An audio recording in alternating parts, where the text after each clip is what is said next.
What's happening, everybody? Before we get into today's topics of Warren Lotas, bootleg sneakers, the lawsuit that Nike is now filing against him, I do want to say a quick thank you to everybody who commented on my last Warren Lotas video. I had some great conversations with both people who disagreed with me as well as agreed with me. I think some interesting points were brought up, and I want to talk about some of that as well as how I feel about these sneakers. What category do they fall into for me? Because I didn't really talk about that in the last video. That last video was more so, if you like something, then buy it. Don't let anyone deter you or tell you what you can or cannot buy. That's more so what that video is about than a fake versus real debate. One more thing I do want to say is that if hearing opinions that differ from your own shakes you up like a can of soda, rattles you to your core, and you absolutely cannot stand it, then the internet is probably not the place for you, because people have varying opinions. And that is okay. If you weren't already aware that Nike is suing Warren Lotas, I will put the links to some articles down below in the description of this video so that you can read it for yourself and catch up a bit. First thing I want to say about these Warren Lotas sneakers is that they are not custom. I don't believe that these sneakers are custom because they are not handmade. They're not handcrafted or hand altered in any way. Give me 1 second. I have a custom right here. So this is an Air Force One custom. It is a Nike ID Air Force One that has had the swoosh removed. The swoosh was here.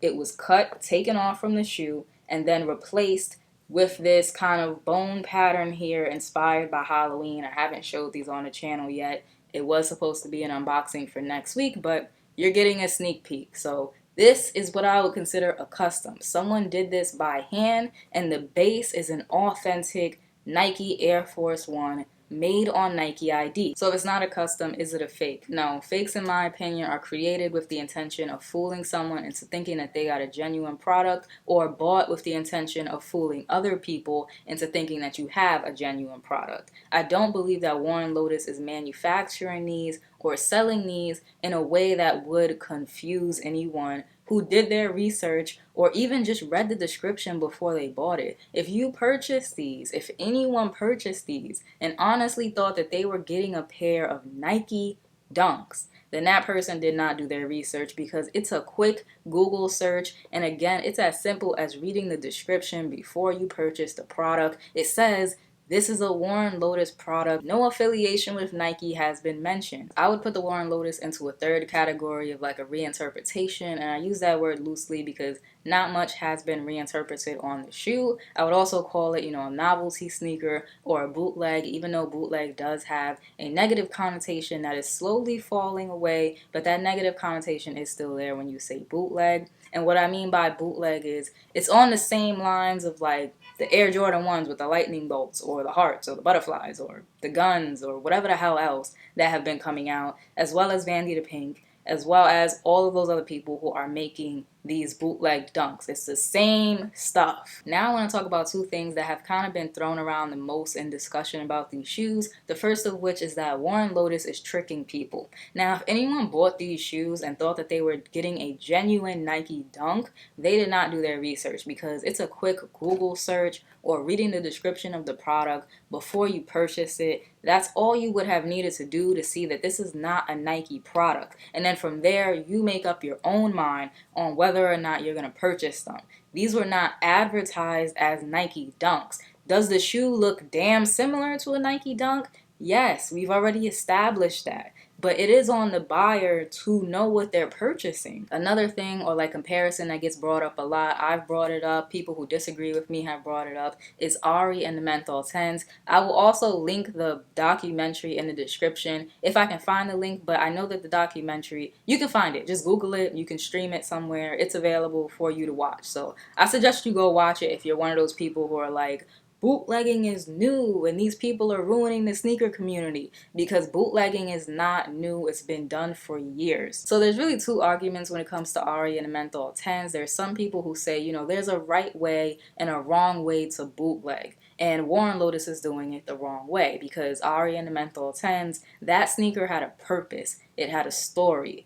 It was comparing Nike to Big Tobacco because Big Tobacco destroys lives, and Nike was thought to be destroying the skateboard community. So that is why Ari made the Menthol 10s. So it had a purpose in history.